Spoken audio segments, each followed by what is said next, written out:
guys, this is Nace. Welcome back to my channel. So in today's episode, I'll be sharing with you guys my experience and a review regarding sa product na to. And ito yung product na Skincantell, let your skin speak for you. So, if you wanna know more about this product, just keep on watching. So, ito yung binili kong product nila. This is 100 ml for only 350 pesos. I got this from Shopee. I'll be putting the link sa description box so you can check their products. Ito yung itsura ng box niya. A very minimal look lang. May mint green na geometric shape dito and white and black lang yung color. Hindi siya yung super loud and magulo. Kapag tinignan mo siya, ma-refresh ka na rin kasi napaka-simple lang ng itsura niya. So, ito yung itsura ng product nila. Madali siyang gamitin. And yung seal nila dito is yung vacuum seal. Yung parang ipipil ko pa siyang ganyan. Then, wala. And bago mo siya magamit, totally, meron din siyang seal dito. Meron din siyang seal dito na aluminum foil thingy. And ito yung itsura ng opening niya. So, ayan. As you can see, yan yung parang may butas na maliit. So, kapag inopen nyo na siya, yung scent niya is talagang parang nasa 5-star hotel ka na. Para kang nasa luxurious spa. Ganon. Ang arte. Hindi seryoso, ganon yung feel kapag unang naamoy mo siya. And, para lang siyang efficacent oil, but a milder version. Ka-level niya yung mga katingko, white flower, and tiger balm, so on. So, ang sinasabi din dito is, it targets hyperpigmentation. Based on my research, according to Kate Watson, a New York-based freelancer journalist covering the intersection of health. In-state niya dun sa Insider website, the best ingredients to treat hyperpigmentation and brighten your complexion according to dermatologists is isa doon yung makikita nyo dito sa product ni Skincantell. Diba? Yung alpha arbutin. So, ilalagay ko yung link dito sa description box so you can read more about this website ni Kate Watson. So, sinasabi din dito na it relieves anxiety, it helps headaches and body pain.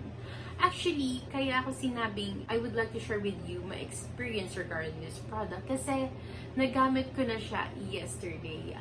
Yes, kasi kahapon, I've been feeling headaches. And dahil siya sa ngipin ko, itong product na to, it really helps me to ease the pain.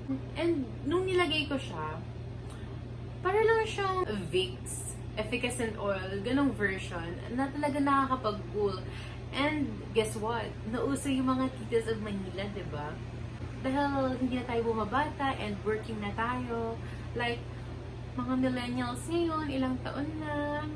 Oh my gosh. Bibitbit tayo ng mga white flowers sa mga bag natin kasi after work, ang sakit ng ulo, ang sakit ng katawan.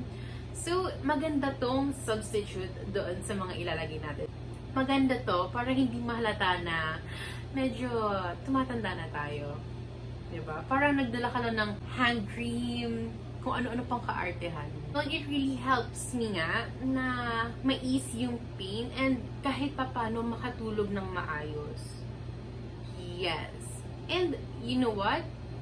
Nakatulog ako ng 9 hours. Hindi ko na-expect yun kasi bihira lang ako makatulog ng ganun. Nakakatulog lang ako ng ganun kapag weekends, kinabukasan, and may pasok ako the next day. And I was able to sleep 9 hours. Imagine that. It really helps me talaga nung medyo hindi maganda yung pakiramdam ko dahil nga sa ngipin ko. And I was able to sleep more than enough dahil sa tulong ni Skincantell. And it also says here that it fights body acne.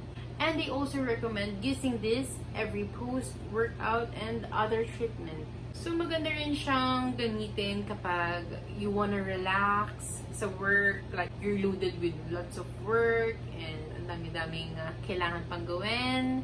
Kahit papano, this really helps maging calm yung body mo para ma-release yung stress sa body.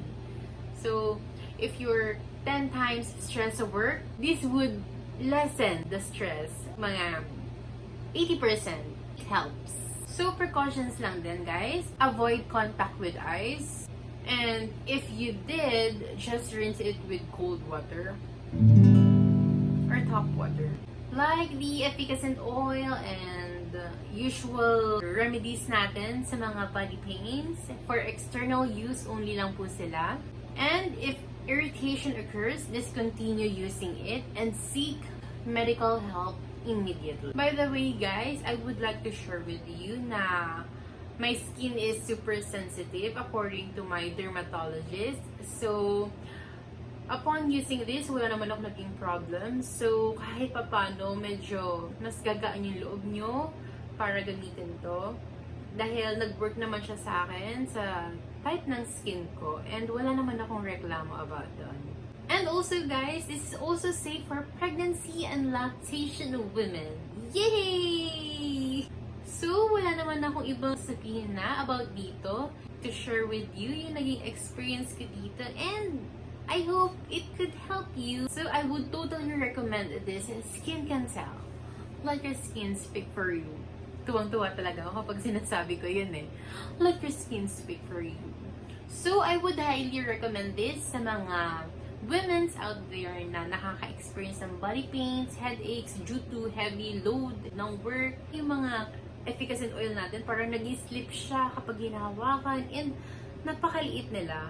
Hindi ganitong napaka-handy lang na pwede mong ilagay sa bag na kitang-kita mo na, oh, ito yung kailangan ko. Got it? And yung Skincantell, meron pa silang isang ganitong lotion. Yun yung Skincantell Intense. So, comment down below if you wanna see another product review sa Skincantell Intense. So, if you like seeing more of this kind of video, don't forget to like and subscribe to my channel. Give this video a thumbs up. And comment down below sa product na gusto nyong makita sa next video ko. So, thank you guys for watching. Bye-bye!